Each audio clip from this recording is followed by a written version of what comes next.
അസ്സലാമു അലൈക്കും വറഹ്മത്തുള്ളാഹി വബറകാതുഹു. അൽഹംദുലില്ലാഹി റബ്ബിൽ ആലമീൻ വസല്ലല്ലാഹു വസല്ലമ അലാ സയ്യിദിനാ മുഹമ്മദിൻ വആലിഹി വസ്വഹ്ബിഹി അജ്മഈൻ. പരിശുദ്ധ റമളാനിൽ വിശുദ്ധ ഖുർആൻ പാരായണത്തിൽ മുഴുകിക്കൊണ്ടിരിക്കുന്ന വിശ്വാസിനികൾ വിശുദ്ധ ഖുർആൻ ഓതുമ്പോൾ ഒരുപാട് ധാരാളം അദബുകൾ പാലിക്കേണ്ടതുണ്ട്. അതിൽ വളരെ പ്രധാനപ്പെട്ടതാണ് സജദത്തു തിലാവ. തിലാവത്തിൻ്റെ സുജൂദ്. ഖുർആൻ പാരായണത്തിൻ്റെ പേരിൽ ചെയ്യുന്ന സുജൂദിനാണ് സജദത്തു തിലാവ എന്ന് പറയുന്നത്. ഖുർആനിൽ 14 സ്ഥലങ്ങളിൽ ആയി ആ സുജൂദ് രേഖപ്പെടുത്തിയിട്ടുണ്ട്. അതിൽ ഒരു സുജൂദ് മാത്രമാണ് ശുക്റിൻ്റെ നിയ്യത്തിൽ ശുക്റിൻ്റെ സുജൂദായിട്ട് ഉള്ളത്, അഥവാ സ്വാദ് സൂറത്തിൽ. അല്ലാത്ത ബാക്കിയുള്ള എല്ലാ സുജൂദും തിലാവത്തിൻ്റെ സുജൂദ് എന്ന നിയ്യത്തിലാണ് ചെയ്യേണ്ടത്. ആ സുജൂദ് നിസ്കാരം അല്ലാത്തപ്പോൾ ഖുർആൻ ഓതിക്കൊണ്ടിരിക്കുന്ന സമയത്ത് ആ ആയത്ത് ഫുള്ളായിട്ട് ഓതിയാൽ ഒറ്റ സുജൂദാണ് ചെയ്യേണ്ടത്. അതിന് 4 ഫർളുകളാണ് വേണ്ടത്. ഒന്നാമത്, ഞാൻ തിലാവത്തിൻ്റെ സുജൂദ് ചെയ്യുന്നു എന്ന നിയ്യത്ത് മനസ്സിൽ കൊണ്ടുവരണം. രണ്ടാമത്തെ ഫർള് തക്ബീറത്തുൽ ഇഹ്റാം ചൊല്ലണം, അല്ലാഹു അക്ബർ എന്ന്. ശേഷം ഒരു സുജൂദ് ചെയ്യുക. സുജൂദ് കഴിഞ്ഞതിന് ശേഷം സലാം വീട്ടുക. ഇങ്ങനെ 4 ഫർളാണ് നിസ്കാരം അല്ലാത്തപ്പോൾ തിലാവത്തിൻ്റെ സുജൂദുമായി ബന്ധപ്പെട്ടിട്ടുള്ളത്. 1 നിയ്യത്ത്, 2 തക്ബീറത്തുൽ ഇഹ്റാം, 3 ഒരു സുജൂദ്, 4 സലാം വീട്ടൽ. ബാക്കിയുള്ളതൊക്കെ സുന്നത്തുകളാണ്.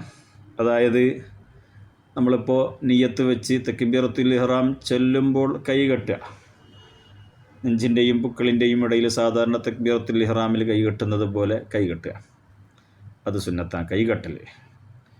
അതുപോലെ സുജൂദിലേക്ക് പോകുമ്പോൾ ഒരു തക്ബീർ ചൊല്ലുക, സുജൂദിൽ നിന്ന് ഉയരുമ്പോൾ തക്ബീർ ചൊല്ലുക, അത് സുന്നത്താണ്. സുജൂദിൽ പ്രത്യേകമായിട്ടൊരു ദിക്റുണ്ട്. സജദ വജ്ഹിയ ലില്ലദി ഖലഖഹു വസവ്വറഹു വശഖ സമഅഹു വബസറഹു ബിഹൗലിഹി വഖുവ്വതിഹി ഫതബാറകല്ലാഹു അഹ്സനുൽ ഖാലിഖീൻ എന്ന ദിക്ർ. അറിയാവുന്നവർ ആ ദിക്ർ തന്നെ ചൊല്ലുക. അല്ലാത്തവർ സാധാരണ സുജൂദിൽ ചൊല്ലുന്ന സുബ്ഹാന റബ്ബിയൽ അഅല വബിഹംദിഹി എന്നതും ചൊല്ലാം. ശേഷം നമ്മൾ സലാം വീട്ടുന്നു. സലാം വീട്ടുമ്പോൾ ഒരു സലാമാണ് ഫർളുള്ളത്, രണ്ടാമത്തെ സലാം സുന്നത്താണ്. ഇങ്ങനെയാണ് തിലാവത്തിൻ്റെ സുജൂദ്. ഇത് വിശുദ്ധമായ റമളാനാണല്ലോ, നമ്മളൊക്കെ ഖുർആൻ ഓതുന്നവരാണ്. അപ്പോൾ വുളുവോടുകൂടി ആണ് ഖുർആൻ ഓതൽ സുന്നത്തുള്ളത്.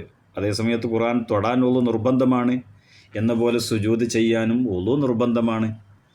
അപ്പോൾ വുളുവോടുകൂടി ഖുർആൻ ഓതുന്ന മനുഷ്യനെ സംബന്ധിച്ചിടത്തോളം അവന് ഇത്തരം ആയത്തുകൾ എത്തുമ്പോൾ ആ ആയത്ത് പൂർണ്ണമാകുന്നിടത്ത് അവിടെ ഓത്ത് നിർത്തിയിട്ട് സുജൂദ് ചെയ്യണം.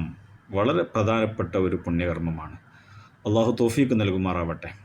നിസ്കാരത്തിൽ ഈ ആയത്ത് ഓതുമ്പോൾ സുജൂദുണ്ട്. ഈ ആയത്ത് ഓതിക്കഴിഞ്ഞാൽ നേരെ ഒറ്റ സുജൂദിലേക്ക് പോവുക. ആ സുജൂദിലേക്ക് പോകുമ്പോൾ തക്ബീർ ചൊല്ലി പോവുക. അവിടെ പിന്നെ നിയ്യത്തും തക്ബീറത്തുൽ ഇഹ്റാമൊന്നുമില്ല. നേരെ സുജൂദിലേക്ക് പോകുന്നു. സുജൂദിൽ കിടന്ന് നേരത്തെ നമ്മൾ പറഞ്ഞ ദിക്ർ ചൊല്ലുന്നു. നേരെ ഇസ്തിറാഹത്തിൻ്റെ ഇരുത്തം പോലും ഇരിക്കാതെ സുജൂദിൽ നിന്ന് നേരെ ഖിയാമിലേക്ക് വരുന്നു. ബാക്കി ഓത്ത് തുടരുന്നു. ഇങ്ങനെയാണ് നിസ്കാരത്തിൽ.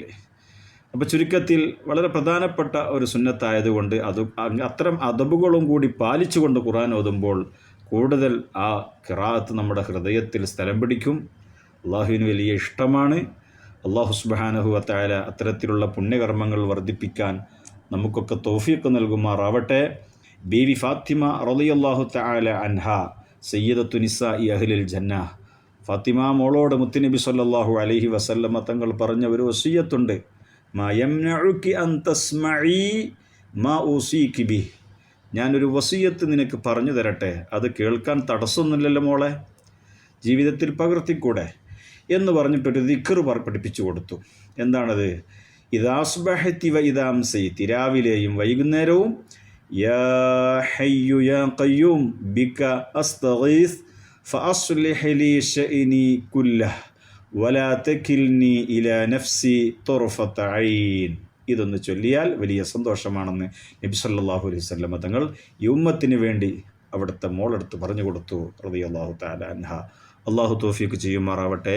വആഖിറു ദഅവാനാ അനിൽ ഹംദുലില്ലാഹി റബ്ബിൽ ആലമീൻ. അസ്സലാമു അലൈക്കും വറഹ്മത്തുള്ളാഹി വബറകാതുഹു.